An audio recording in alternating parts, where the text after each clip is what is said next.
আচ্ছা সব কথা বাদ দাও, ওরা তোমাকে কান ধরে ঘোরাচ্ছে কেন? আসলে এরা আমার কান ধরে ঘুরাইতেছে না, আমি নিজে কান ধরে ঘুরতেছি। আমি একটা মেয়েকে প্রচন্ড ভালোবাসছিলাম, ভালোবাসা কোনো ভুল না, আমি যে ওয়েতে ভালোবাসছিলাম সেটা ভুল। এখন এই জন্য আমি এটা রিয়েলাইজেশনের জন্য কান ধরে ঘুরতেছি। না, এ হতে পারে না। আমি বেঁচে থাকতে তুমি কোনো ভালোবাসার অপরাধে কান ধরে ঘুরবে, এ আমি হতে দিব না। চলো কাজী অফিসে যাই, চলো। তুমি কি করতেছো? তুমি সামনে কানে আলো বাতাস কিচ্ছু পাবো না আমি, তুমি আমারে বাদ দাও ভাই। অসুবিধা নাই, যা সিমরান যা, তুকু যা, জিলে আপনি জিন্দেগি লে যান। চলো চলো চলো কাজী অফিসে যাই প্লিজ। আরে ভাই আমি যাবো না। দূর বাদ দাও বিট্টু ভাই, তুমি চলো চলো। না ভাই আমি দিতে নাই, আপনি যে জিলে আপনি জিন্দেগি। এই হ্যান্ডেল বাদ দাও তো, চলো। আমি হ্যান্ডেল ভাই, আমাদের তো বিয়ার হ্যান্ডেলের মতো নাই। আমি আজকে কিন্তু বাসা থেকে চ্যালেঞ্জ করেই আসছি যে আমি বিয়ে করেই বাসায় যাব। আই চলো চলো আমি বিয়ে করতে যাই।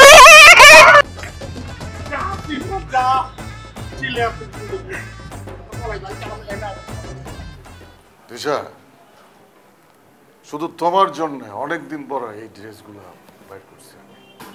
একটা মাত্র জায়গায় চাকরির ইন্টারভিউ দিয়েছিলাম। সো যাদের ওখানে ইন্টারভিউ দিছো তাদের মাথায় কি পিস্তল ধরে তারপর ইন্টারভিউ দিছো? আরে না না, তারা আমার চাইতে বড় রংবাজ না, মানে তারা অনেক ক্ষমতাশালী, মানে রংবাজ না, অনেক ভদ্র মানুষ, মানে ইদানের দিক থেকে রংবাজ আর কি। তা বাবা তুমি যে চাকরি পাইলা কিভাবে পাইলা, মানে শিক্ষাগত যোগ্যতা? আঙ্কেল আমি ইকোনমিক্সে মাস্টার্স পাস করছি। সমাজের নানান রকম জ্ঞানজাম দেখতে দেখতে হাতেমতাই থেকে হ্যান্ডেল ভাই হয়ে গেছে।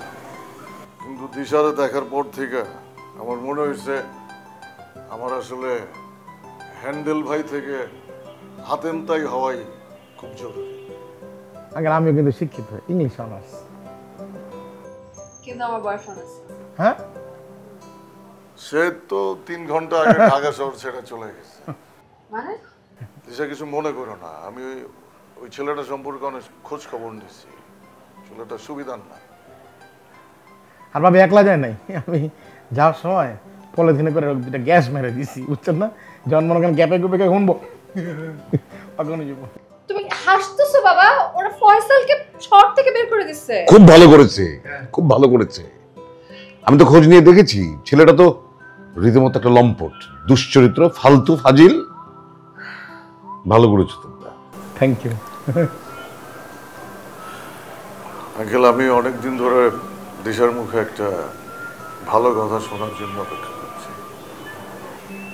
দিশা, I love you. I love you. Will you marry me? I love you. ভাবি প্লিজ।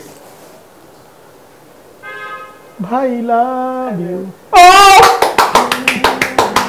ভাই অন্তিকা বাবির হ্যান্ডেল করার দায়িত্ব আপনার, আর মহল্লা হ্যান্ডেল করার দায়িত্ব আমার ভাই, ঠিক আছে? গন্ধ নাই, খুশা দিচ্ছি।